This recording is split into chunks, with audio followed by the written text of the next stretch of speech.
Welcome everyone to our inaugural Android Developer Summit here at the Computer History Museum in Mountain View, California. It's great to see so many Android developers here from some of the biggest names and emerging names all under one roof. And I also want to say a big welcome to everybody who's joining us on the live stream today. Okay, so speaking of history, I joined Google in 2007. And it was a time when computing was quite different. So the focus really of the company was really laptops and desktops. And it was before mobile had really taken off. And Larry and Sergey, the co-founders of Google, to their credit, kind of foresaw how mobile was going to change how we interact with computers on a daily basis. And so they wanted to create a strategic investment in mobile. So we created a separate group within Google to focus on mobile applications. And the goal of the group was to take existing Google apps and services and bring them to the mobile phones at the time. Now, remember, this was 2007, so it was a pretty different world. And in particular, there was no Android and there was no iPhone. And the devices that were available at the time were quite primitive. So you had a whole fragmentation of technologies across different device manufacturers. So you would see J2ME in one device maker, you would see Symbian, and then even within Symbian, there were two variants, UIQ and S60. You'd have Palm OS, you'd have Windows Mobile. And it was brutal as an application developer to have to target all of these different SDKs, because each one would have different capabilities and limitations. And what you would invariably find is that because they're so different, you would have to hire application developers for each technology vertical. It was really, really tough. But we soldiered on, and we created a whole set of applications and services. So we had WAP versions of Google Search. We had HTML versions of Google Search. We used to have like radio buttons. You had to tell Google whether you were searching for web or images. That was before we had something called Universal Search. We had J2ME versions of Maps. We had J2ME versions of YouTube, of Gmail, et cetera. Even within Google Maps, not only did we have J2ME versions, we had a Windows Mobile version, we had a Series 60 version, we had a UIQ version, we had a Palm OS version, we had a HTML version. It was very, very tough. And it was very, very tough to scale, even for a company with the resources like Google. So we needed something better, which then brought us to Android. And at the time, you know, when analysts would hear about the Android project, they would sort of criticize it, and they would be like, OK, this is the last thing the world needs, is yet another mobile operating system. And Andy Rubin, who started the Android project, he would agree, but he would say what the world needs is an open source mobile operating system. And so with Android, we also want a platform that has the application developer in mind. So we spend a lot of time worrying and thinking about our API design to make sure that we have a really good application framework. Every year when we do a dessert release, we run what we call API Council. And it's a group of core engineers on the team, and they review all the prospective new APIs, all the method names, all the property names, all of the sort of styles that people are using across the team. And we make sure that we have one consistent style. So if you're writing an application and you're interacting, say, with our Camera 2 APIs, and then you're talking to Sensor Manager to read sensor readings, or you're manipulating your view hierarchy, we want it to feel like it's one person had designed those APIs for you. Even more important is making sure that we have consistency of those APIs across different devices. And so the way we do that is we have something we call a compatibility definition document. And it's a document describing all of the requirements that a compatible device must exhibit. And it's backed by hundreds of thousands of tests that we call the compatibility test suite. And so if you're a device maker and you want to make an Android device, you have to pass these hundreds of thousands of tests to be able to use the Android brand and for your device to be able to access the Play Store. And what this does is it ensures that you as an application developer can target applications that work across a variety of device makers. And then you as a user can download apps and have certainty that the app will run well on your device. So CTS is an ongoing project. We're constantly investing in it. In just the last 12 months, we've added over 80,000 OpenGL tests, for example. And this allows us to test some of the very latest features in OpenGL right up to 3.1. And it ensures that if you're a game developer and you're using those latest features in OpenGL, we can make sure that they're going to work well on modern devices. So, of course, now what this enables other people, not only third parties, but even Google's first parties, we can now use Android's public APIs to deliver very advanced services. Things like navigation on Google Maps or VR with Cardboard. And these are features that would have been extremely difficult, if not impossible, on previous platforms. So what's happening now? Well, effectively, we're in the midst of a mobile revolution. We just announced last month over 50% of Google searches are now happening on mobile. And for me, having started in 2007, this is an incredible number to see. I remember we would look at traffic graphs, and we would literally see mobile was like this little blip, whereas now it takes up half of the area. And of course, Android is on a tear. We have over 1.4 billion 30-day active users across all form factors. And a lot of that is also thanks to you guys, because a platform without applications is not a product. And so thank you for all of the work that you guys do. It's kind of interesting, when you think about it, because over the next couple of years, especially in emerging markets, people who don't have phones are going to be getting phones, and all phones are going to become smartphones. It's just an amazing transition to be a part of.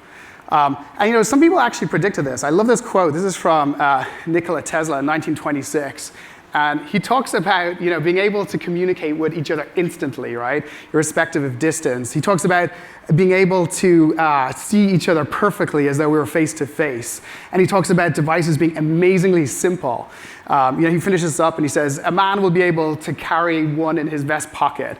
I mean, this is very prescient. I mean, he obviously didn't anticipate that women would like phones, but he can't be perfect. This was 90 years ago. Happily, we've moved on. But it's pretty amazing to see. Now, of course, mobile technology is advancing super fast. And on the Android team, we like to have a very fast pace. And so if I just take a little walk down memory lane. So in 2009, we actually had 3 dessert releases in 1 year. So we did Cupcake, we did Donut, we did Eclair. And even in those 3 releases, we released some pretty profound at the time features. So we had third-party replaceable keyboards, for example. We had voice search available. We had desktop class browsing. Then in 2010, we did 2 more releases. We did Froyo and we did Gingerbread. And we introduced additional features like NFC and Wi-Fi hotspot and the native development kit for targeting games. Then in the next year, we did Honeycomb and Ice Cream Sandwich. So Honeycomb allowed us to bring Android to tablets. Ice Cream Sandwich then introduced a more refined UI with the Holo theme and also introducing the Roboto font for the first time, which you'll now see everywhere on Android. Fast forward, then we had Jelly Bean, then we had Kit Kat, which then brings us to our 2 most recent releases, Lollipop and Marshmallow. So with Lollipop, this was an opportunity for us to expand the categories of computing that Android could run on. So we introduced support for wearables, for watches, for TV, and for Android Auto in cars. And then this year, we introduced Marshmallow. And the focus there was to go back to the core user experience and set a high bar for what we believe a quality experience and polished experience on mobile should be. Just last year, we started a developer preview process and further refined it this summer. So with Marshmallow, we came out with a set of preview releases across the summer. And even in the first couple of days, we had hundreds of thousands of downloads. And so what that means is that hundreds of thousands of developers can start testing out their applications on the newest version of Android before the release. And you can also try the new features. So it's really awesome because it means we're all working together to have the best platform releases and the best quality apps and services at launch for our users. OK, so moving forward, that was a little bit about timing. We started to think about, well, what else could we do to make your lives a little bit easier and more productive? What is it that you spend all your time doing? Now, Android Studio is the official Android IDE and toolchain for Android, directly from Google. And it has the best set of tools to help you build better, more successful apps. This year, we've made a huge stepwise change and investment in our tools. And we're working on some really great features that are rolling out both this year and you'll see over the next coming months and years. I'm really excited about what we're doing. And to help you learn more, I'd like to invite Steph up to the stage to talk to you about Studio.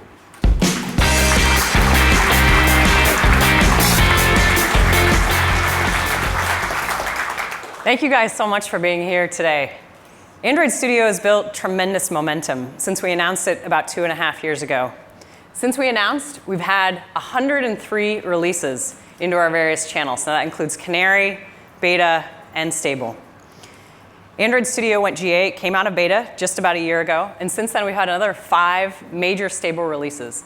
The last 2 focused very heavily on quality and stability. In the Android Studio team, our goal is to make the IDE delightful. And in order to be delightful, we felt like it had to be not just stable, but incredibly stable. And that's because as a developer, you spend hours in the IDE every day. And so in 1.4 and 1.5, we felt like with those significant investments, well, we'll continue to make investments in stability and quality in every release. We had the foundation that we wanted to start setting our sights on the next set of improvements, which are really going to focus on speed. Now, when we took a look at the feature set we had planned for the next release, we decided it was so gigantic that we wanted to renumber the release. So you'll see the next version of Android Studio will be Android Studio 2.0.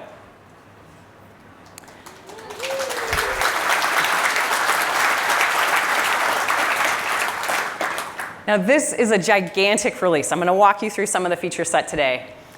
When we talked to mobile developers, there was a few things we found, particularly that there were a number of opportunities to make the development process faster, smoother, and better. In particular, when we talked to mobile developers, like all developers, we found that we spend a ton of time in the code build run cycle, right? It's where you spend all your time. And now, if you think about what it's like to code on HTML, you make some code edits, and then you can refresh the page live, right? So it's super fast. Now, how many of you guys would say it feels that way on mobile? We felt like it was just too slow. It was too heavyweight, and you had to be able to iterate better.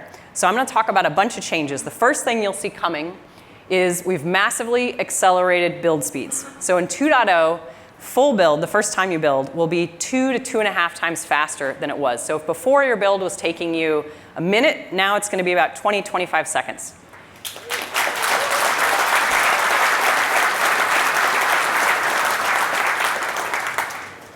Now, I know a lot of you guys know, too, after you do a full build, then, of course, you do an incremental build. That's when you do the second set of changes, build a second time. Incremental build speeds are going to be even faster than that. They're going to be in the single-digit seconds, and I'm going to come back to that and talk about it more.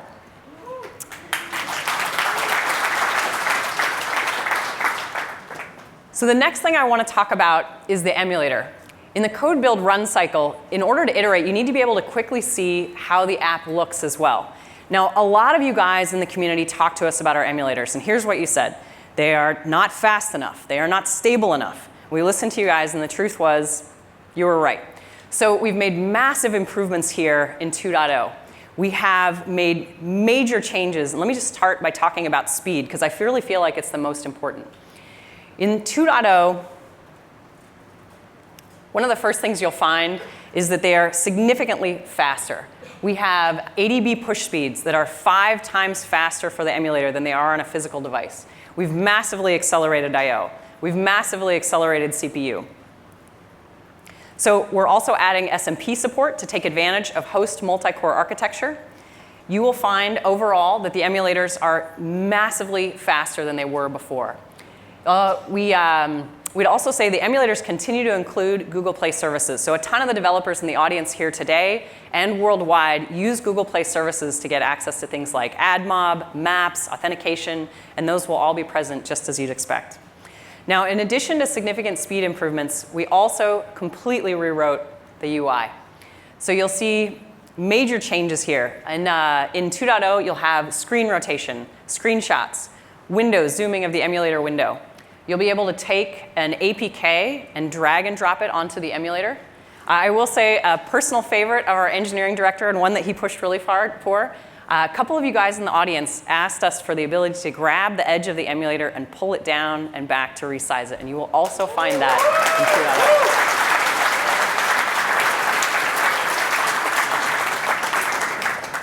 So that's not all. You're going to find you'll have the ability to emulate GPS location. So you can pass in a single point. You can pass in a set of points like me walking over to the keynote today. You can emulate calls. You can emulate texts. You can emulate camera. You can emulate battery state. So you want to see how your app's going to perform when the battery's full or really drained.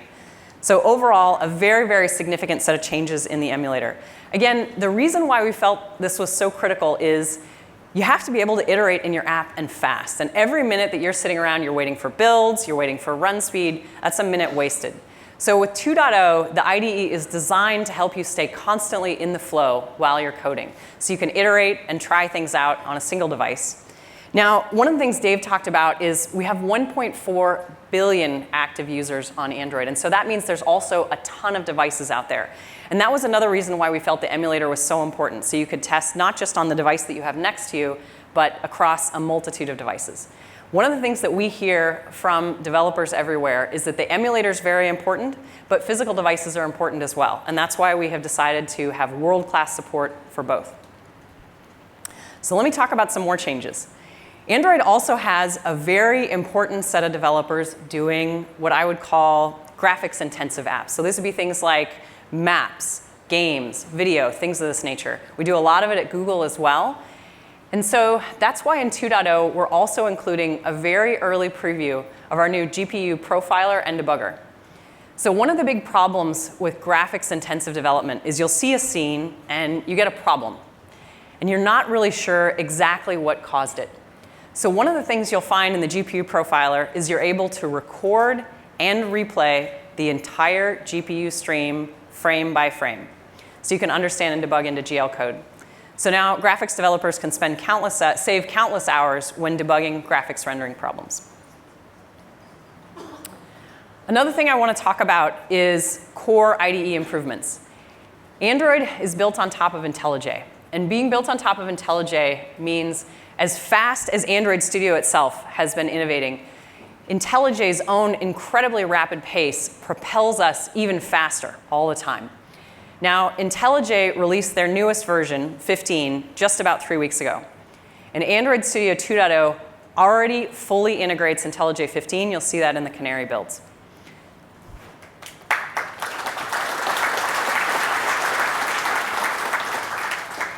So there's a ton that comes with IntelliJ 15. One of the features I thought I would touch on in particular, because we care about it so much, is testing.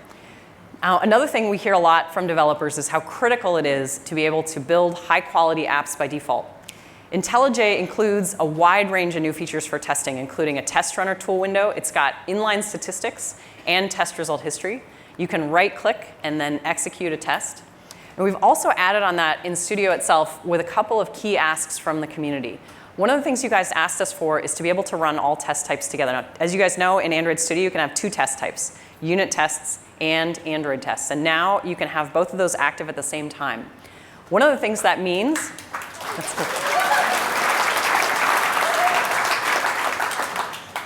So one of the things that means, too, is you can now refactor seamlessly across your code. So you can make a change in app code, refactor it, it will go across all test types. All right, so I've talked so far about coding, talked about building, I've talked about IntelliJ and everything that we got from them. We've talked about debugging, testing. I want to touch on one final area, and that's deployment and making your app discoverable. One of the things that we did in 2.0 was work very closely with the Google search team. They have a wonderful feature called deep linking, which allows you to expose your app so that it can be found in the Google search. But one of the key questions is, OK, how do I get this set up in my app? So we've added support for this in Android Studio 2.0. The first thing that you'll find is something called intention actions. So what this means is you can go into Android Studio, and as you're in your code, it will suggest to you in line where you need to put code and actually expand and show you how to configure it. Now, the second thing we have is static analysis. So I'm sure none of you guys in the audience, much like Dave Burke, have ever made coding mistakes, but I will be honest and say I make them frequently. So the static analysis we have in 2.0 will check and make sure that your deep links are configured correctly. The third thing we've added is real-time testing, so that you can actually see whether Google can index and render the app pages correctly.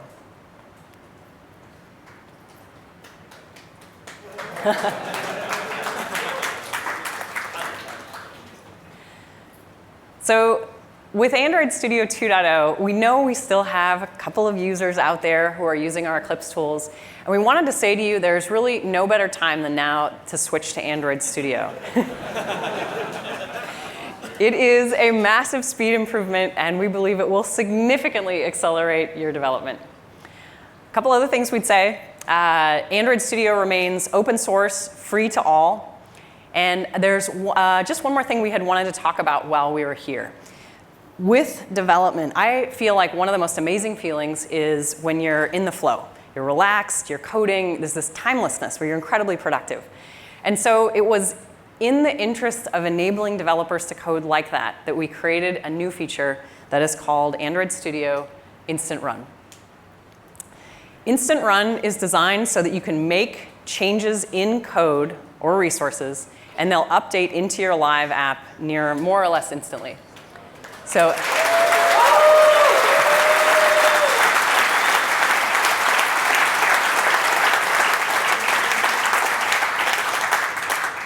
as you're coding, you can press the run button, and your changes will deploy live into the running app. And you're going to find this is going to take you, on an average Android app, about 1 to 2 seconds.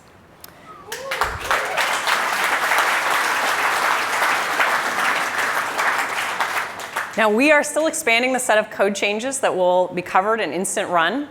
You will find, for those of you who watch the Canaries closely, and I know that's a lot of people in this room, it'll expand very rapidly over the coming weeks. But there's a few things that we felt like were important from the beginning. We know you guys are using a ton of emulators. You're using a ton of devices. And people out there are running phones with a lot of different versions of Android. So I'll say a couple things about it from the outset. First, Instant Run will work on virtually every emulator in use today. Second, Instant Run will work on virtually every current physical device. And third, it will work on virtually every version of Android that has significant use today, that is all the way back to Ice Cream Sandwich or API level 15.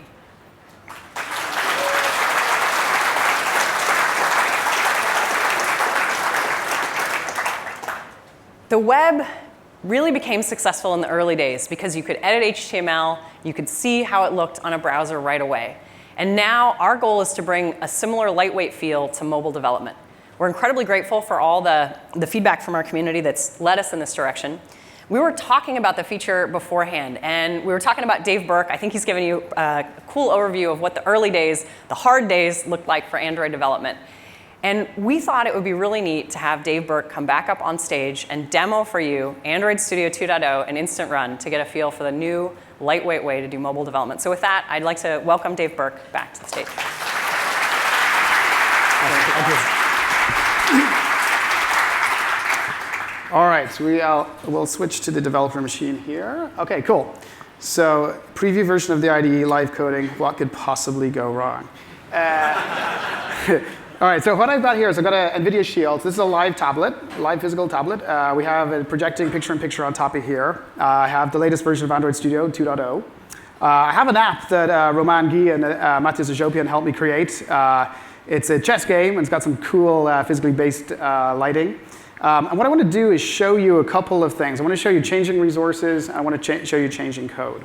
So if I change a resource, like an XML layout, what we're going to do, we call that a warm swap. We're going to upload the new resources. We're going to invalidate the frame caches, and then we'll restart the activity. But before I do that, let me just get the app running. So I'm going to go Control-R. So the IDE is building the app, compiling it. It's ADB installing it. The package manager is doing its thing. It's dex opting. And now it's going to run the app. So it takes a bit of time. Previously, in an old world, every time you made a code change, you had to go through that process. So here's how it looks with Android Studio 2.0. So let's say I want to change the background of this settings screen. So I go to my XML layout.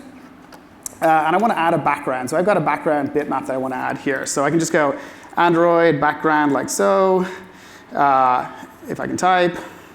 Like that, and then I have a drawable set up. This is a preview of Android Studio. All right, so we're all good. OK, so what's cool here is that to run it, I just go Control-R. It'll send up the new, OK, it's going to restart because I busted it, so we'll change this in a second. So let me let this start again here. Okay, so you can see normally what would happen there is that would just restart the activity, which would not have cause a reinstall. So it's the same thing that happens when you rotate the screen. I'll change another resource. This time I won't mess it up so you can actually see it work. So you can see it says new button there. I can change the string and I can say new game like this. Control R. Oh, okay. You know what? I'm gonna reset this. Hold on. One of the advantages of a live stream, by the way, is you can edit it after the fact and remove the thing. So what I'm going to do is I'm going to uninstall this app. Did I? Okay. Okay. So I'm showing you what real development looks like. This is good. So I'll leave new game there, right? And I'll go back here, and I will remove this line here, like that. So, and now we'll do a normal. Build and compile. So it's going to build and compile, and it's going to install it. It'll take a couple of seconds. OK, now it's running. So if I add this line back in here, like so, and then I just do my Control R, what it'll do is it'll just restart the activity. So you'll see a little flicker, and it just restarts like that. OK.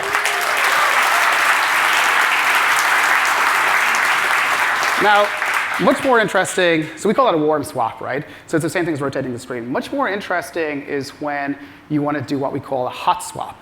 And the way this works is that we're instrumenting the code, and every time you compile, we run an analyzer and see if we can hot swap out the code at runtime. And so we can change method implementations of a class on the fly. So if I go into the chess activity up here, and so we have this onDraw frame call. So this is getting called 60 times a second to update the screen. Now, if I change something like, let's change these values here, and I change this value here. So what this will do is it will turn the chessboard into a 3D animated scene. So if I just go Control R, the code dynamically changes, and then boom, instantly it just updates like that.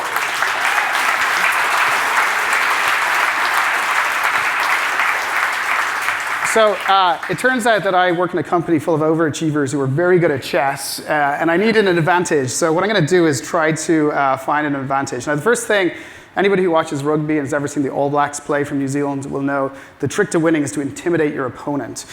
So what I'm going to do is I'm going to go and try and make my chess pieces larger. So I get the vertex mesh for my pieces. So I'm going to be, let's see, player 1, I suppose. So I'm going to do that. Boom. And then what I'll do is I'll iterate over each of my pieces like this. So P1 size, get all the chess pieces like that. And then what we'll do is we'll get each of my pieces one by one with the index I. And then I have a convenience method to set the scale. And then I'll set that to, I don't know, 1.75 seems like a good intimidation factor, like that. And then Control R, boom, and the gold pieces jump up like that.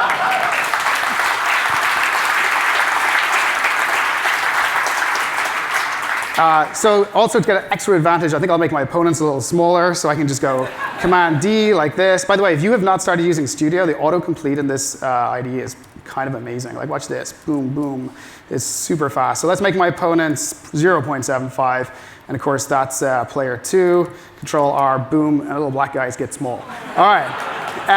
Now, it turns out he's a squirrely little opponent, won't be easily intimidated. I need to have a more meaningful material advantage. So what I'm going to do is get my pieces again. So I'm player 1, and then I'm going to set. Oops, a little typo.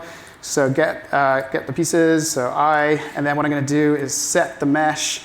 And then what I'm going to do is I'm going to get the vertex mesh for some more powerful pieces. So I guess get mesh, and then queen would be good. And then I like the gold color, so we'll stick with that. And then hit a semicolon there, and then Control R, boom. I am not going to win this game. All right, so that's Instant Run. It's pretty awesome. And that's available in the Canary channel this morning, so you can try it out. It's a preview build.